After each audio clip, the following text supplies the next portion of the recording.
चलिए आज हम बात करेंगे गति के समीकरण का ग्राफीय विधि द्वारा निगमन। ठीक है, गति के समीकरण का ग्राफीय विधि द्वारा निगमन। तो सबसे पहले जानें गति का समीकरण है क्या। ठीक है, न्यूटन ने किसी गतिशील वस्तु के प्रारंभिक वेग, अंतिम वेग, विस्थापन, त्वरण और समय के बीच में तीन संबंध स्थापित किया और उन्हीं तीनों संबंधों को हम गति का समीकरण कहते हैं।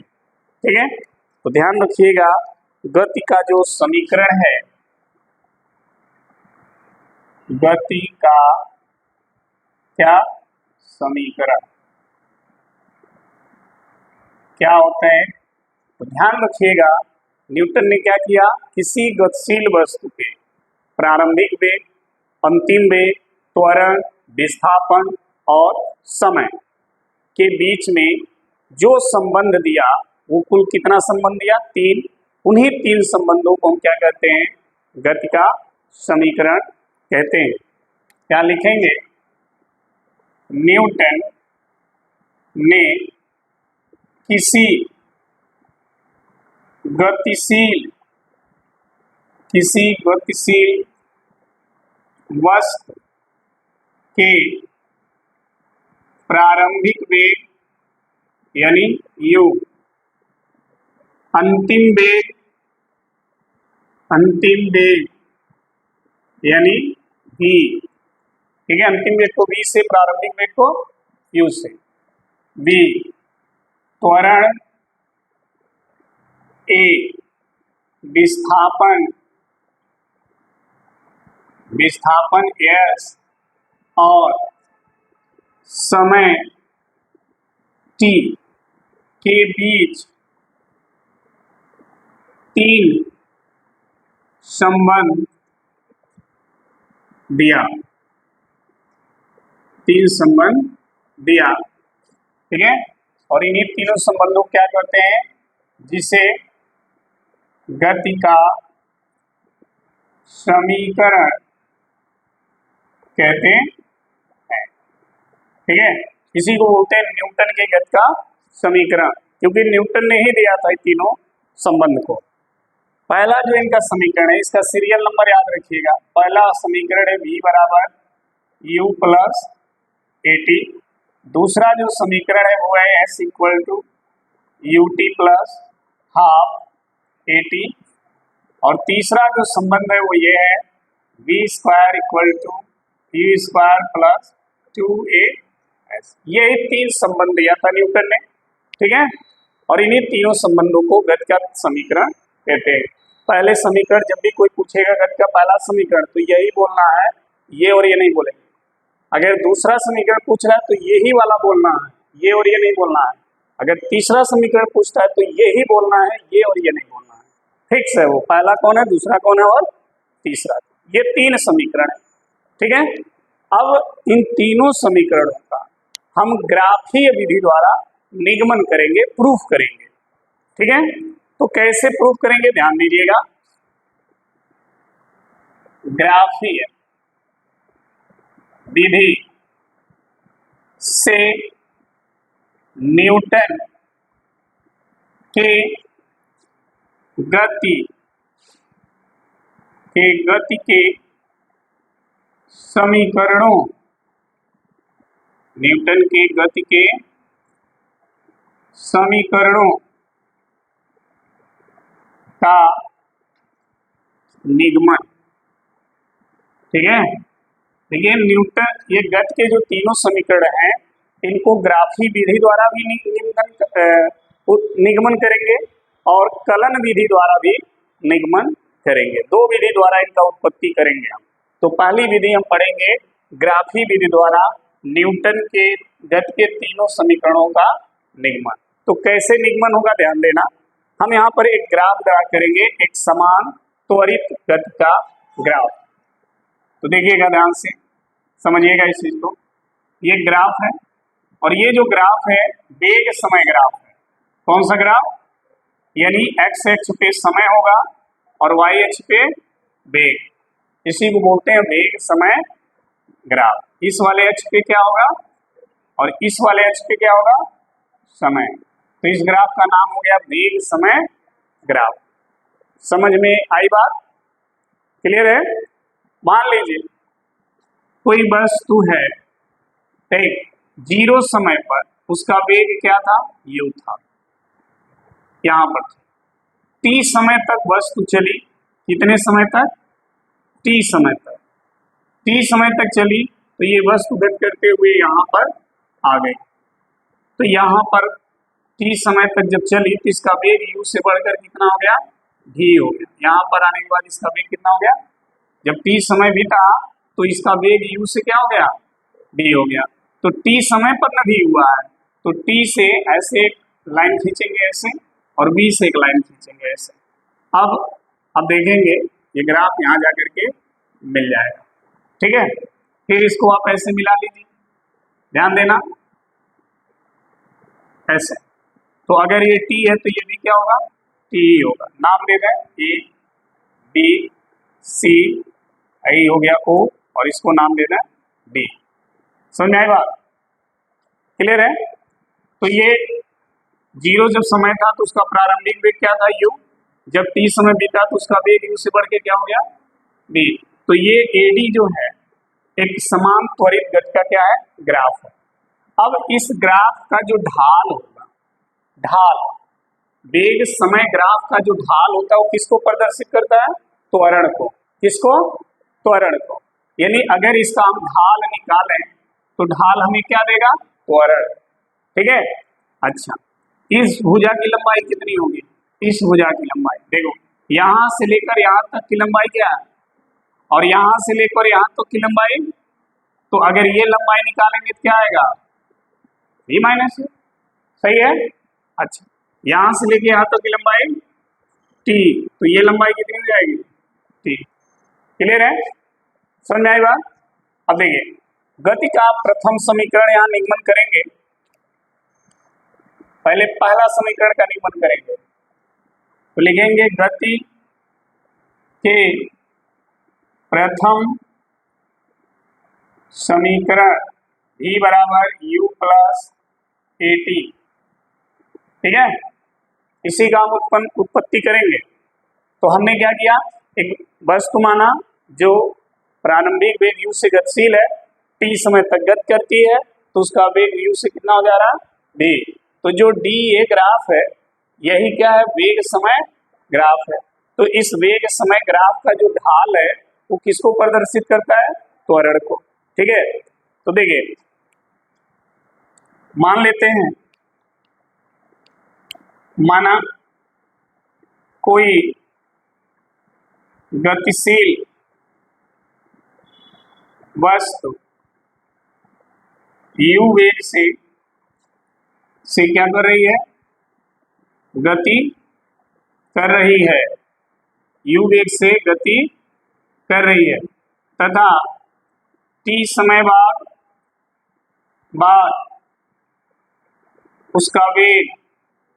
उसका वेग कितना हो जा रहा, v हो जाता है। क्या हो जाता है, v हो जाता है। तो वस्तु में उत्पन्न क्या, त्वरण, क्योंकि वेग बदल रहा है, वेग u था v हो गया, वेग बदला ना, तो क्या उत्पन्न होगा, त्वरण। तो त्वरण कितना होगा, तो देखिए त्वरण बराबर क्या होता है, वेग समय ग्राफ की ढाल। जो वेग समय ग्राफ की, ये जो वेग समय ग्राफ है इसका ढाल ही क्या बताता है, त्वरण। तो त्वरण बराबर हो जाएगा वेग समय ग्राफ कौन है, dA का क्या, ढाल। समझ में आई बात। अच्छा, त्वरण को किससे प्रदर्शित करते हैं, a से। वेग समय ग्राफ जो dA, इसका ढाल क्या होगा, AB बटा dB, यही होगा ना, AB बटा dB, सही है। अच्छा, AB किसके बराबर है, B माइनस, तो ये हो जाएगा B माइनस, और dB किसके बराबर है, T के, T का इधर गुणा कर दो तो क्या आएगा, AT, क्या आएगा, बराबर क्या आया, V माइनस यू आया। अगर हम यू को इधर भेज दें तो भी इधर बचेगा, तो भी बराबर यू इधर आएगा तो प्लस हो जाएगा, और इधर ऑलरेडी 80 है तो भी बराबर क्या आया, यू प्लस। तो गत का पहला समीकरण आ गया कि नहीं आ गया, हो गया ना। गत का पहला समीकरण प्रूफ हो गया ग्राफ विधि द्वारा। अब हम द्वितीय समीकरण की बात करेंगे। द्वितीय समीकरण देखो कैसे निकालेंगे, यहां देखना। दूसरा, गति का द्वितीय क्या समीकरण S बराबर ut plus half eighty square. अब हम इसका निगमन करेंगे द्वितीय समीकरण का, ठीक है। कैसे निगमन करेंगे, तो द्वितीय समीकरण में ये क्या है, विस्थापन है, यानी हमें इसका विस्थापन निकालना होगा। और विस्थापन क्या होता है, जो वेग समय ग्राफ है वो एक्स अक्ष के समय अक्ष के साथ जो आकृति बनाता है ना, उस आकृति का क्या, क्षेत्रफल, क्या, क्षेत्रफल। तो ध्यान रखना, जब भी आप विस्थापन निकालोगे तो विस्थापन बराबर होता है वेग समय ग्राफ कौन, डीए, तथा समय अक्ष के बीच का क्या, क्षेत्रफल, ठीक है। जो वेग समय ग्राफ है डीए और ये जो समय अक्ष है, इनके बीच का जो ये एरिया है ना, इस एरिया का जो मान होगा वही विस्थापन हो जाएगा। तो अब देखना विस्थापन को किससे प्रदर्शित करते हैं, एस से। तो एस बराबर ये जो आकृति देख रहे हैं दो भाग में, एक आयत और एक त्रिभुज, तो लिखेंगे आयत, आयत कौन सा, O D B C, O D B C का क्या, क्षेत्रफल, प्लस ये क्या बना, त्रिभुज, त्रिभुज डी बी ए का क्या, क्षेत्रफल। समझ में आ गई बात, डी बी ए का। अच्छा देखो, एस बराबर, ध्यान देना, आयत का क्षेत्रफल क्या होता है, लंबाई गुणे, तो ये इसकी चौड़ाई है और ये इसकी लंबाई हो गई OC और चौड़ाई हो गई BC, तो लंबाई गुणे चौड़ाई ये हो गया, प्लस त्रिभुज समकोण है, समकोण त्रिभुज का क्षेत्रफल क्या होता है, 1/2 आधार गुणे ऊंचाई, आधार क्या है DB गुणे ऊंचाई क्या है AB। समझ में आई बात। अच्छा देखना, S बराबर OC, O से लेकर C तक की दूरी T, BC कितना है, तो ये हो गया U, प्लस 1/2 यह DB D से B, ये दूरी पूछ रहा है ये, ठीक है। ये दूरी कितनी होगी, ध्यान रखिएगा, ये दूरी DB क्या है, T है, क्या है T, तो यहाँ T लिख सकते हैं ना, हाँ। और AB क्या है, V माइनस U, क्या है V माइनस U हो गया। समझ में आ गई बात, हाँ। चलिए ध्यान दीजिए, हम क्या करें, यहां पर देखो V माइनस U ये हो गया, ठीक। और आप यहाँ देखो V माइनस U किसके बराबर है, AD के, तो आप चाहो यहाँ पर लिख सकते हो, चूंकि V माइनस U बराबर होता है तो यहाँ AT लिख दो। जब AT लिखोगे तो यस बराबर U का T में गुणा क्या हो जाएगा, प्लस हाफ T, और इसके जगह क्या रख दोगे, तो यस बराबर UT प्लस हाफ T का गुणा करोगे तो AT, तो गति का द्वितीय समीकरण हो गया कि नहीं हो गया, ठीक है। तो ग्राफ विधि द्वारा गति के द्वितीय समीकरण का भी हमने निगमन कर लिया। अब बचा कौन, तृतीय समीकरण। तो अब इसको नोट कर लें, फिर तृतीय समीकरण भी देख लेते हैं, ठीक है, फटाफट नोट कर लीजिए। तो अब हम बात कर लें गति के तृतीय समीकरण का। दो समीकरण हमने पढ़ लिया निगमन ग्राफी विधि द्वारा, अब तृतीय समीकरण को देखिए। तीसरा, गति का तृतीय क्या समीकरण कौन सा है? v स्क्वायर बराबर v स्क्वायर प्लस 2as, यही है। देखिए तृतीय समीकरण में भी फिर देखिए हमको विस्थापन निकालना हो, ठीक, तो विस्थापन निकालने के लिए हमने इस आकृति का क्षेत्रफल निकाला था। अब यहाँ पर इस पूरे आकृति का कई बार क्षेत्रफल निकालना है, ठीक है। तो देखिए विस्थापन बराबर ये कौन सी आकृति बन रही है? समलंब चतुर्भुज नहीं बन रहा है, समलंब दो भुजाएं समांतर है, तो बोलेंगे विस्थापन बराबर समलंब चतुर्भुज नाम क्या है? DACO का क्या? क्षेत्रफल, ठीक है। समलंब का क्षेत्रफल क्या होता है? 1/2 फॉर्मूला होता है, और विस्थापन क्या होता है? S, सही है। 1/2 समलंब का फॉर्मूला है 1/2 समांतर भुजाओं का योग। तो समांतर भुजा कौन है? ये है और ये है, यानी OD plus AC, OD plus ये समांतर भुजाओं का योग हो गया गुणे इनके बीच की दूरी, तो बीच की दूरी क्या है? BD, यही फॉर्मूला होता है, ठीक है। अब देखना S बराबर 1/2, OD क्या है? O से D U है, ठीक है, और AC है ना, वो क्या है? V है।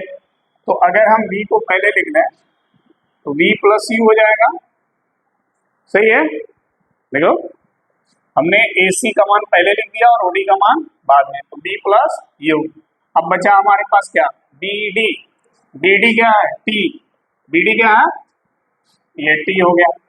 समीकरण अगर 1 में देखो, समीकरण 1 से, तो समीकरण 1 में क्या था समझना, V बराबर U प्लस AT, यहाँ से T का मान निकाला तो U को इधर भेजेंगे, तो V माइनस U बराबर, तो जो T बराबर क्या हो जाएगा? V माइनस U बटा ये होगा। तो समीकरण 1 से T का मान हम निकाल के यहाँ रख देंगे। जैसे समीकरण 1 से T का मान यहाँ रखोगे तो S बराबर हाफ V प्लस U, और T की जगह हो जाएगा V माइनस U बटा A, ठीक है। नीचे 2 और A है, 2A का गुणा क्रॉस कर दोगे तो क्या हो जाएगा? 2AS हो जाएगा बराबर, और एक ब्रैकेट में प्लस और एक ब्रैकेट में, तो ये स्क्वायर माइनस ऐसे हो जाएगा। U स्क्वायर को इधर भेज दो, इसको इधर भेज दो, माइनस से इधर आ गया तो इधर क्या बचेगा? B स्क्वायर, U स्क्वायर इधर आ गया प्लस, और इधर प्लस 2AS है, तो ये हो गया गत का तृतीय समीकरण, ठीक है। तो ग्राफी विधि द्वारा हम गत के तीनों समीकरणों का निगमन कर लिए। फिर कल के क्लास में हम बात करेंगे गत के तीनों समीकरणों का निगमन कलन विधि द्वारा, ठीक है। तो नोट कर लें। धन्यवाद।